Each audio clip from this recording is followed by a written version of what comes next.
पंचशील बुद्ध विहार अलवर राजस्थान में बौद्ध भिक्षुणी धम्मविनया जी की धम्मदेशना। हमारे जितने भी महापुरुष आए इन परंपराओं से लड़ते लड़ते चले गए, लेकिन फिर भी वो परंपरा महिला ने इतना संघर्ष किया, यहाँ तक भी खत्म नहीं हुआ। आगे भी फिर उन्होंने जो महिलाएं थी उस समय में क्या था, एक और कुप्रथा थी कि जिस भी महिला का पति मर जाता था उस महिला को या तो सती ही होना पड़ता था या उसको मरना पड़ता था। उसको ना तो मायके वाले स्वीकार करते थे ना उसको ससुराल वाले, और ससुराल वालों में क्या होता था, उसका शोषण करते थे। देवर ने बलात्कार कर दिया, जेठ ने कर दिया, और फिर उसके गलत कार्य करने से वो गर्भवती हो जाती थी। गर्भवती होने के बाद उसका जो बच्चा होता था उसे कोई स्वीकार नहीं करता था, कहते पता नहीं किसका पाप है, किसका पाप लिए घूम रही है। उस समय में ये कितनी दर्दनाक और भयानक घटना है। उस समय में एक ब्राह्मणी के साथ ऐसी घटना हुई। एक ब्राह्मणी थी जो विधवा हो गई और उन्हीं के परिवार के लोगों ने उसका शोषण किया और वो गर्भवती हो गई।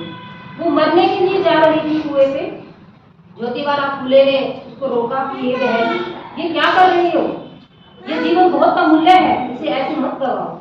उसने बताई अपनी व्यथा कि ऐसे ऐसे मेरा शोषण हुआ, मैं मेरे पेट से हूँ, मेरे बच्चे को लोग कह रहे हैं किसका बच्चा है।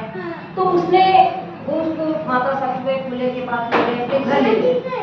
माता सावित्रीबाई फुले ने उसको समझाया और उसके बच्चे को अपने बच्चे का नाम दिया, क्योंकि वो बच्चे को जन्म देते ही गुजर गई थी, दुनिया से चली गई थी। उसी समय माता सावित्रीबाई फुले ने बाल प्रसूति गृह खोला, क्योंकि भी जो भी बच्चों की उस समय में वो थी, प्रथा ही थी, वो प्रथा थी कि भी जो भी महिला विधवा होती थी उसके साथ शोषण होता था, महिला जाएगा। तो उस समय महिला उसने माता सावित्रीबाई फुले ने 58 ऐसी महिलाओं को जगह दी थी जो पेट से थी। अब आप ये देखिए, आप माता सावित्रीबाई फुले को मानती नहीं है, उनकी बातों को भी सुनती है, समझती है। अगर आज हमारे साथ ऐसी कोई परिस्थिति आ जाए, ऐसी कोई घटना हमारे साथ यहाँ पे हो जाए, कोई महिला हमें ऐसी मिल जाए, तो हमारा कैसा रवैया होगा? पुरुषों का कैसा होगा, महिलाओं का कैसा रवैया होगा? कोई उसको जगह देंगे, कोई उसको पनाह देंगे? नहीं देंगे। हम सिर्फ बात करते हैं। हमारे जो महापुरुष हुए उन सबके अंदर दया थी, उन सबके अंदर करुणा मैत्री थी, इसीलिए वो लोगों के दर्द को समझते थे और उस दर्द को दूर करना चाहते थे कि हमने इस दर्द को समझा है, ये ऐसे दर्द में है, इसे हम कैसे दूर करें। और हम लोग क्या करते हैं, हम लोग बात तो कर लेंगे, बुद्ध ने ये किया, बाबा साहब ने ये किया, माता सावित्रीबाई फुले ने ये किया, सबने ये किया, हमने क्या किया? हम क्या कर रहे हैं? हमने कभी सोचा कि दुनिया में आज भी ऐसा ही है, आज भी ऐसे ही शोषण होता है, आज भी ऐसे बलात्कार होते हैं, आज भी ऐसी महिलाएं, बहुत महिलाएं हैं जो आप लोग कहीं भी जाओगे, कोई महिला विधवा है, कोई कैसे टाइम पास कर रही है, कोई कैसे कर रही है, आज भी ऐसा ही है। लेकिन आज हमें तो अपने से ही मतलब है, हमें दूसरों से कुछ लेना देना नहीं। अगर कोई विधवा महिला आज अपनी आजीविका के लिए घर से बाहर भी जाती है तो महिलाएं भी उसकी 4 महिलाएं खड़ी होकर बातें बनाती हैं कि देखो सुबह जाती है, शाम को आती है, पता नहीं कहाँ जाती है। यही कहेंगे ना, यही सोच होती है। हम ये नहीं सोचेंगे कि वो अपने बच्चों को पालने के लिए, बच्चों का पालन पोषण करने के लिए बाहर काम करने जाती होगी, बेचारी कितनी मेहनत से काम करती होगी। हम क्या करेंगे, हम उसके चरित्र पे उंगली उठाएंगे कि पता नहीं कैसे है, सिर पे तो साई का हाथ नहीं है, सिर पे तो पति नहीं है, पता नहीं कहाँ जाती है, किसी का डर नहीं है, भय नहीं है। हम ऐसे करेंगे उससे। और ज्यादातर ये बातें महिलाएं कहती हैं, पुरुष नहीं कहते, ये बातें महिलाएं कहती है। इसीलिए क्या कहते हैं कि महिला ही महिला की दुश्मन है। इस बात को कभी अनुभव करके देखना, माता सावित्रीबाई फुले ने उस समय में जो किया, अगर हम आज थोड़ा सा भी उसका एक भी अर्थ कर लें और हम ये फीलिंग समझने लग जाएं दूसरों की, दूसरों के प्रति दया हम दिखाने लग जाएं कि कोई व्यक्ति पीड़ा में है, कोई महिला पीड़ा में है, कोई बच्चा है जिसकी फीस नहीं भरी जा रही है, अगर मेरे 200 रुपये देने से वो बच्चे की फीस भरी जाए और वो बच्चा क्या पता पढ़ लिख के क्या बन जाए, तो वो बच्चा आपको हमेशा के लिए याद रखेगा। लेकिन नहीं, हम लोग मंदिरों पे चढ़ा देंगे, हम लोग फालतू के कामों में खराब कर देंगे, हम लोग करवा चौथ पे 5-5 हजार रुपये लगा देंगे, हम लोग व्रतों में पैसे लगा देंगे, व्रत कर देंगे, लेकिन हम लोग किसी की मदद नहीं करेंगे। मदद में तो क्या कहेंगे लोग, मेरे के पास पैसे फालतू हैं, मेरे पास तो पैसे है ही नहीं, लेकिन जब हमें और काम करने हो जिसका कोई परिणाम नहीं है, जिसका कोई लाभ नहीं है, वो काम हम करेंगे, लेकिन जिससे परिणाम आना हो वो काम हम नहीं करेंगे। हम बाबा साहब की भी बात करते हैं। बाबा साहब को छात्रवृत्ति मिली तो बाबा साहब बने।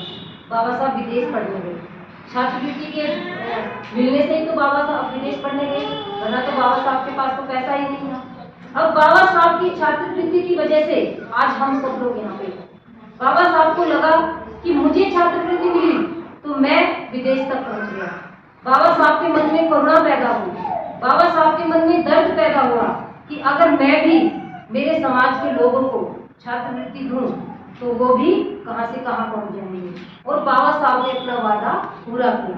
बाबा साहब ने जितने भी यहाँ बैठे हैं, मैं भी, मुझे भी छात्रवृत्ति मिली, आप में सबको भी मिली होगी सबको छात्रवृत्ति मिली।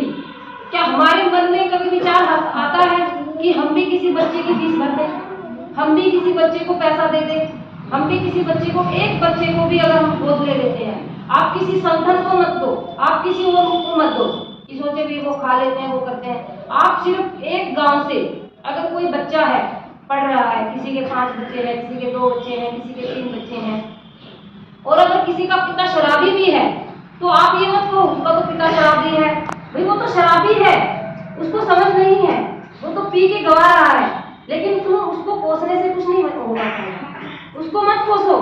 वो जब छोड़ेगा आपके समझाने से छोड़ सकता है, लेकिन अगर वो बच्चा पढ़ने जा रहा है, अगर उस बच्चे को आपकी मदद है तो आप अपनी आमदनी में से 200 रुपये, 500 रुपये, जो भी उसकी फीस है उस बच्चे की फीस भरो।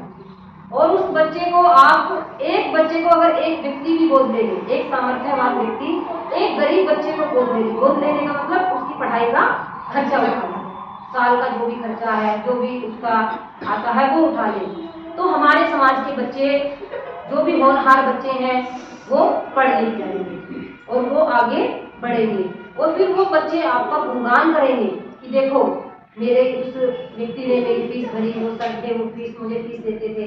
तो बड़े होकर भी वो आपके पास आएंगे, बड़े होकर भी वो कहेंगे कि वो उन्होंने मेरा कल्याण किया। तो ये कल्याण की भावना है, ये दया की भावना है और ये करुणा की भावना है। इसीलिए हमारे महापुरुषों का जो लक्ष्य था, उस लक्ष्य को समझते हुए, उस उद्देश्य को समझते हुए, जितना भी आंदोलन है, चाहे किसी भी महापुरुष को आप ले लीजिए, सभी का आंदोलन यही है, मान सम्मान स्वाभिमान दया करुणा और मैत्री।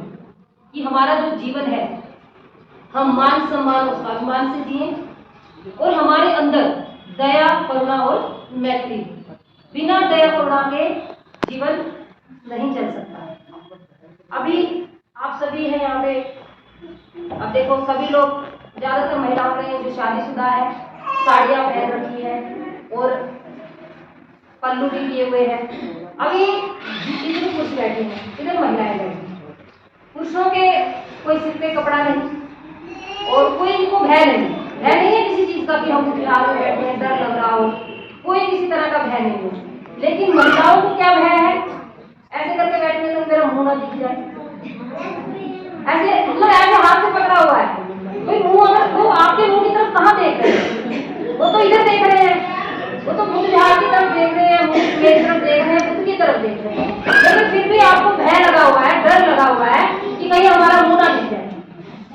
अब आप ये देखिए कि आप घर से बाहर आने के बाद भी और बुद्ध की जगह पे आने के बाद, बुद्ध विहार पे आने के बाद भी अगर आपका डर नहीं चला, अगर आपका भय नहीं गया, तो बुद्ध विहार में आने का कोई औचित्य नहीं है। इसीलिए बुद्ध को मानो और बुद्ध की विचारधारा को भी मानो। सिर्फ ये नहीं कि भी हम तो बुद्ध को मानने लगे, घर में फोटो लग गई, घर में बाबा साहब की भी फोटो है, बुद्ध की भी फोटो है, हमने तो सारे देवी देवता हटा दिए। देवी देवताओं से लड़ाई नहीं है हमारी लड़ाई है उनकी परंपराओं से, उनकी जो रीतिवादी परंपराएं हैं उनसे हमारी लड़ाई है। देवी देवता को रात को खाते हैं आपके घर पे? नहीं खाते ना। देवी देवताओं को चाहे आप कुछ भी करो, लेकिन अपने जीवन को संवारो। जो आपका जीवन है, अगर आपने अपने जीवन को संवार लिया तो आप समझो आपने सबसे जीत हासिल कर ली। सबसे अच्छी बात यही है कि आपको अपने जीवन को ही संवारना है। बुद्ध ने क्या कहा है, आप सभी धर्मों की बात करते हैं, कोई ईश्वर को मानता है, कोई अल्लाह को मानता है, कोई बुद्ध को मानता है, हर चीज, हर कोई ना कोई धर्म किसी ना किसी उस पर आधारित है। लेकिन बुद्ध क्या कहते हैं? बुद्ध बहुत सुंदर बात कहते हैं कि जो मेरा धर्म है, मेरे धर्म का केंद्र बिंदु मनुष्य है, प्राणी है। प्राणी में आदमी भी आते हैं, औरतें भी आती हैं, कि एक मनुष्य का दूसरे मनुष्य के साथ अच्छे संबंध का होना ही धर्म है। एक मनुष्य है और दूसरे मनुष्य का अच्छे संबंध दोनों में होंगे तो ही धर्म है। याद रखना, एक अकेला व्यक्ति सिर्फ धर्म को मान सकता है, धर्म को नहीं मान सकता। धर्म क्या है? धर्म है, मान लो आप किसी की पूजा करते हो, किसी का व्रत करते हो, कहीं पे धोख पूजने जाते हो, वो धर्म है। धर्म मतलब धारणाएं, अपने मन में धारणा बना ली आपने कि मैं ये चीज धोख लूंगा तो मेरा बच्चा ठीक हो जाएगा, मैं ये व्रत कर लूंगा तो मेरा बच्चे को बुखार आ रहा है वो ठीक हो जाएगा, तो ये धारणा होगी। धारणा जब मन में धारण कर लेते हैं और उस धारणा की पूर्ति के लिए जो कर्म कांड करते हैं वो है धर्म। लेकिन धर्म से धर्म बिल्कुल भिन्न है। बुद्ध ने कहा है कि धर्म क्या है? धर्म कभी भी एक व्यक्ति का नहीं हो सकता। धर्म दो व्यक्तियों में संबंध स्थापित करता है। जब दो व्यक्तियों के अंदर अच्छा संबंध होगा तो समझो वहां पर धर्म है। धर्म प्रेम का नाम है। आपस में हम दया से रहे, प्रेम से रहे, करुणा से रहे, अच्छे संबंध बनाए। अब अच्छे संबंध कैसे बनेंगे? जैसे आप सभी लोग रोज सत्संग में जाते होंगे, कहीं और प्रोग्राम में जाते होंगे, बहुत सारे आजकल चले हुए हैं, कोई भोले बाबा है, कोई साकार मिशनरी है, कोई कुछ है, कोई कुछ है, अपने अपने दुकानें खोली हुई है नाम से। अब देखिए सब जगह जाते हैं, महिलाएं भी जाती हैं, पुरुष भी जाते हैं। अभी बुद्ध ने एक ही बात कही कि अच्छा संबंध बनाना है। अब आप कहीं चले जाओ, क्या आपको वो लोग कहते हैं अच्छा संबंध बनाओ? आप सत्संग में गए, 2 घंटे लगाए और घर पे आकर बूढ़ी सास है, बुजुर्ग सास है, उसको कह रहे हो ये पता नहीं कब मरेगी। क्या फायदा हुआ सत्संग का? क्या फायदा हुआ वहां जाने का? जब आपके मन में तो दया ही नहीं आई, आपके मन तो निर्मल ही नहीं हुआ। और रोज जा रहे हो किराया लगा के, रोज जा रहे हो भाड़ा लगा के। मैं तो भोले बाबा के यहाँ गई थी, मैं तो फाड़े सत्संग में गई थी, मैं तो उस सत्संग में गई थी। आप बाहर कितना मर्जी जाओ, कितना मर्जी दिखावा करो, कितना मर्जी पैसा खर्च करो, कुछ हासिल नहीं होगा। हासिल होगा तो अपने मन को एकाग्र करने से, अपने मन को निर्मल करने से। अगर आपके मन में बिल्कुल जीव के प्रति, सब जीवों के प्रति दया आ जाएगी, सब जीवों के प्रति आप सोचने लग जाओगे, अपने सास के प्रति, अपने ससुर के प्रति, अपने पति है, अपना जेठ है, जो भी है, तो आप लोग उस चीज को भूल जाओगे कि वो मेरी सास है। अब देखिए सास और बहू का रिश्ता कितना खतरनाक बना रहा है। जैसे नाम आता है सास बहू का, मतलब एक कंपल्सरी लोगों महिलाओं के मन में पैदा हो जाती है कि सास और बहू। क्या सास और बहू महिला नहीं है? क्या सास और बहू इंसान नहीं है? लेकिन ये रिश्ता ही ऐसा बना दिया कि सास तो कभी बहू की हो ही नहीं सकती और बहू भी कभी सास की नहीं हो सकती।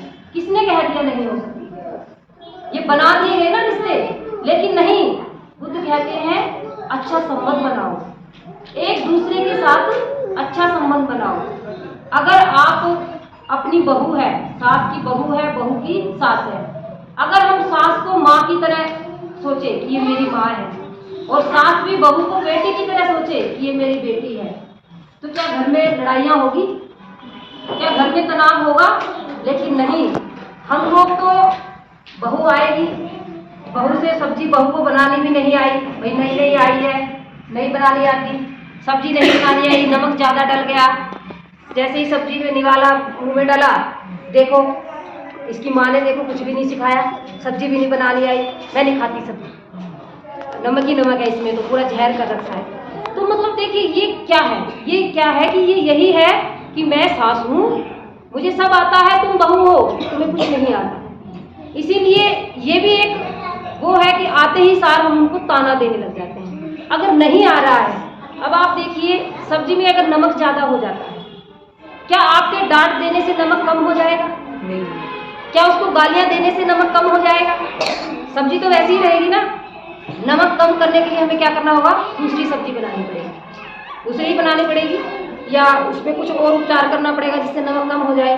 गालियाँ देने से तो नहीं होगा, बुरा भला करने कहने से भी नहीं होगा, और थाली फेंक देने से भी नहीं होगा। कई घरों में होता है, पुरुष भी ऐसा करते हैं, कई बार गुस्से में होते हैं, बाहर का गुस्सा होता है, थाली में खाना होता है और जो थाली में कुछ कमी होती है तो फेंक देते हैं। भाई जिसने बनाई है उसकी मेहनत देखो, उसने कैसे बनाया होगा। तो यही हमारे घरों में का कारण है और इसी वजह से महिलाएं तनाव में रहती है। इसी वजह से महिलाएं आगे का नहीं सोच पाती है कि हमें क्या करना है। ये जो बहुत छोटी छोटी बातें हैं जो जीवन को संवारने वाली है। अगर सब्जी में नमक ज़्यादा है या कम है, अगर हम कह दें, पहला कोई भी व्यक्ति है उसको चुपचाप खा ले तो दूसरा अपने आप खा लेगा, फिर तीसरा भी खा लेगा, घर में लड़ाई ही नहीं है। यही चीज़ें हैं। चीनी में, चाय में चीनी कम है या ज़्यादा है, अपनी इच्छाओं को थोड़ा स्लो करो। अपनी, हम ये नहीं कह रहे कि इच्छाओं को ख़त्म ही कर दो, अपनी ज़रूरतों को, आवश्यकताओं को तो रखो, लेकिन ज़्यादा इच्छाओं को मत बढ़ाओ कि मुझे तो ये खाना था, मुझे तो ये करना था, मेरे को तो अच्छा नहीं मिला, ये नहीं मिला। हमारे जो घरों में लड़ाइयाँ होती हैं उनकी कोई वजह नहीं होती, सारी बेवजह की होती है। इसीलिए जो ये रिश्ते हैं, चाहे देवरानी जेठानी का है, चाहे ननद भाभी का है, जब आप इन रिश्तों से ऊपर उठ जाओगे, जब आप बुद्ध को समझ पाओगे, जब आप बाबा साहब को समझ पाओगे। इसीलिए इन रिश्तों से ऊपर उठो। अगर किसी ने कुछ कह भी दिया है, कोई बात नहीं, तथागत इसको सद्बुद्धि दे, तथागत की करुणा इस पे बनी रहे, इसमें सद्बुद्धि आ जाए। अगर हम ये सोचने लग जाए, लेकिन नहीं, अगर किसी ने हमें एक कहा है तो हम दो कहेंगे। तेरी कैसी हिम्मत हुई मुझे ऐसे कहने की, मैं तो ऐसी हुई नहीं हूँ। हम उसको 2 सुनाएंगे, फिर वो 3 सुनाएगी, फिर हम 6 सुनाएंगे। हम आगे ऐसे बढ़ते जाते हैं। चाहे कितने भी किसी को गालियाँ सुना लो, कितना भी किसी को बुरा कह लो, उसके ऊपर कोई असर नहीं होगा। अगर कभी आपकी किसी से झगड़ा हो जाता है और मान लो वो उस महिला ने आपको कुछ कह दिया, आपकी पड़ोसन ने, वो पड़ोसन कह के चली भी गई, क्या आपके वो बात दिमाग से निकलेगी? नहीं निकल पाएगी ना। आप क्या सोचते रहोगे, पता नहीं मुझे क्यों कह गई, मैं तो ऐसी हूँ भी नहीं हूँ, पता नहीं मैंने उसका क्या बिगाड़ दिया। आप सोच रहे हो, लेकिन उसको नहीं मालूम है कि आप क्या सोच रहे हो। वो तो चली गई, अपने घर चली गई, अपने घर आराम से टीवी देख रही है, लेकिन आप उसी को लेके बैठे, आप उसी को लिए हुए हो अभी भी कि उसने मुझे ये कह दिया। तो दोष उसका नहीं है, दोष आपका है, दोष हमारा है। जब हम किसी के बारे में अच्छा या बुरा सोचते हैं तो हम ही सोचते हैं, दूसरा सामने वाला नहीं सोचता है। आप सोच के देखिए, अगर सामने वाला व्यक्ति, आप सामने वाले के लिए अगर अच्छा सोच रहे हैं तो वो अच्छा आपके लिए सोचेगा, अगर आप बुरा सोच रहे हैं तो वो बुरा सोचेगा। जैसे इसका एक बहुत अच्छा उदाहरण है, मैं यहाँ आज आई आपके बीच में अलवर, मान लो पूनम जी हैं, पूनम जी का ही मैं नाम जानती हूँ। पूनम जी यहाँ पे है नहीं है, एक उसके लिए मान लेते हैं हम पूनम जी यहाँ पे, जैसे मानते हैं ना गणित में कि मान लिया, हमने मान लिया कि पूनम जी यहाँ नहीं है, अपने घर पे है, आप सभी यहाँ पे हो। और मैंने पूनम जी के बारे में सिर्फ एक ही शब्द कहा कि पूनम तो बहुत बुरी इंसान है, सिर्फ एक शब्द मैंने बोला और मैं बोल करके चली गई। दोबारा पता नहीं मैं आऊँ भी या ना भी आऊँ, आप बुलाओ भी या ना भी बुलाओ, लेकिन कोई ना कोई पूनम की सहेली बैठी होगी। अब उसके पेट में तो खलबली मच गई कि भंते जी ऐसा क्यों कह गई। तो वो जैसे ही कार्यक्रम खत्म हुआ पूनम के पास चली गई। ये पूनम, वो भंते जी आई थी आगरा से, ऐसा ऐसा कह रही थी तेरे बारे में। एक तो और उस पर लपेट के कह दिया, कह रही थी कि पूनम तो बहुत बुरी है, वो तो ऐसी है, वो तो वैसी है। अब पूनम क्या रिएक्शन क्या होगा, वो क्या कहेगी, मैं तो कुछ भी बुरी नहीं हूँ, वो तो बहुत बुरी है, मैं तो बहुत जानती हूँ उसके बारे में, ऐसी है वो तो, ऐसी बनती है, ऐसी है, ऐसी है, यही तो कहेगी। क्योंकि बुराई का रिएक्शन बुराई ही होगा, बुराई का रिएक्शन बुराई तो होगा। तो मेरे पास, मैं आगरा चली गई और पार्सल में आ रहे हैं कि भंते जी बहुत बुरी हैं, भंते जी बहुत बुरी हैं, तो मुझे पार्सल मिल गया बुराई का। अब इसका थोड़ा उल्टा कर लेते हैं, अब पूनम जी नहीं है, आप सभी हो, और मैं ये कह दूं कि पूनम जी बहुत अच्छी इंसान है, बहुत बढ़िया है, सब चला रही है, बहुत अच्छी है। अब मैंने तारीफ की है। अब यहाँ पूनम जी अब भी नहीं है, अब भी कोई सहेली है वो जाके कहेगी। क्योंकि आप याद रखना, अगर आप किसी के बारे में अच्छाई कहते हैं वो भी उसके तक पहुँचती है, और किसी के बारे में बुराई कहते हैं वो भी उसके तक पहुँचती है। तो मैंने जब इसकी अच्छाई कही इनकी, तो इनकी सहेली ने जाकर कहा कि पूनम, भंते जी तुम्हारी बहुत तारीफ कर रही थी, भंते जी तुम्हारे बारे में ऐसा कह रही थी। तो ये क्या कहेंगी कि भंते जी मैं तो कुछ भी नहीं हूँ, भंते जी तो मेरे से लाख गुना अच्छी हैं, मैं उनके सामने कुछ नहीं हूँ, वो तो मेरे से लाखों गुना अच्छी है, ऐसा कहेंगी। जब हमने अच्छाई कही तो इन्होंने भी अच्छाई दी, और जब मैंने इनको बुरा कहा तो इन्होंने भी मुझे बुराई दी। तो इसी बात को हमें समझना है। आप किसी की कितनी भी बुराई कर लो, वो आपको बुरा ही कहेगा, और आप किसी की कितनी भी तारीफ करो तो वो आपको अच्छा कहेगा। तो इसीलिए तारीफ ही करनी चाहिए सबकी, और महिलाओं को तो महिलाओं की तारीफ करनी ही चाहिए। जो एक ये बुराई का कहते हैं ना कि सभी महिलाओं को कहा जाता है कि महिलाएं ज़्यादा निंदा चुगली करती हैं, हर जगह बोलते हैं ये बातें कि महिलाएं हैं क्यों, महिलाओं के पास समय रहता है, पुरुषों के पास इतना समय नहीं रहता, वो बाहर रहते हैं, काम करते हैं, महिलाएं घर में रहती हैं, घर में रहने के बाद 2-3 घंटे का समय बच जाता है, तो महिलाएं घर में रहती हैं, गृहस्थ महिलाएं हैं जो हाउस मेकर है, वो महिलाएं उन महिलाओं के लिए है। और वो जब गली में खड़ी हो जाती हैं या घर में जाती हैं तो आपस में चर्चा क्या होती है, चर्चा का क्या विषय होता है, यही तो होता है कि फाड़े के बहू आई है, नहीं बिल्कुल ही पर्दा नहीं करती, उनके ये आई है, उनके वो किराएदार आए हैं, उनके ये आए हैं, यही बातें होती हैं, और इन्हीं बातों से बाहर नहीं निकलते। अगर 2 बुजुर्ग महिलाएं बैठी होंगी तो वो अपनी बहुओं की चर्चा करेंगी, और जो जवान बहुएं होंगी तो वो अपनी सास की चर्चा करेंगी। तो इन चर्चाओं से बाहर नहीं निकलते। जब महिलाएं इन चर्चाओं से बाहर निकलने लगेंगी, जब महिलाएं राजनीति पे बात करने लगेंगी, जब महिलाएं सामाजिकता पे बात करने लगेंगी, और जब महिलाएं बुद्ध के धम्म पे बात करने लगेंगी, तब क्रांति आएगी। तब हम सोचेंगे कि हाँ, हमने बुद्ध को समझ लिया है। अब तो क्या है, बुद्ध विहार में आ गए तो हम बुद्ध को मानने वाले हो गए, हमने बुद्ध को नमन कर लिया। बुद्ध को नमन करने से ही काम नहीं चलेगा, बुद्ध के जो विचार है वो आप में झलकने चाहिए, आप में लगना चाहिए कि आप बुद्ध को मानते हो।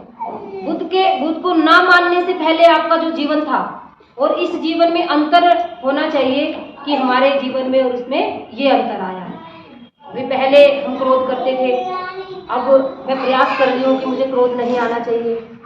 पहले मैं बुराई भी कर देती थी किसी की, अब मैं प्रयास कर रही हूँ कि मुझे बुराई नहीं करनी है किसी की। पुरुष भी ऐसे ही, पहले हम नशा करते थे, अब मैंने नशा छोड़ दिया है। तो ये जो छोटी छोटी चीज़ें हैं, अगर हम अपने जीवन में बदलाव नहीं करेंगे तो फिर आप किसी भी चीज़ को मान लो और किसी भी चीज़ को ना मानो तो कोई फर्क पड़ने वाला नहीं। इसीलिए जो भी चीज़ें हैं, जो सत्यता है उसको मानो, और जो चीज़ है ही नहीं उस चीज़ को मत मानो। जैसे अभी परंपराओं की बात चल रही है,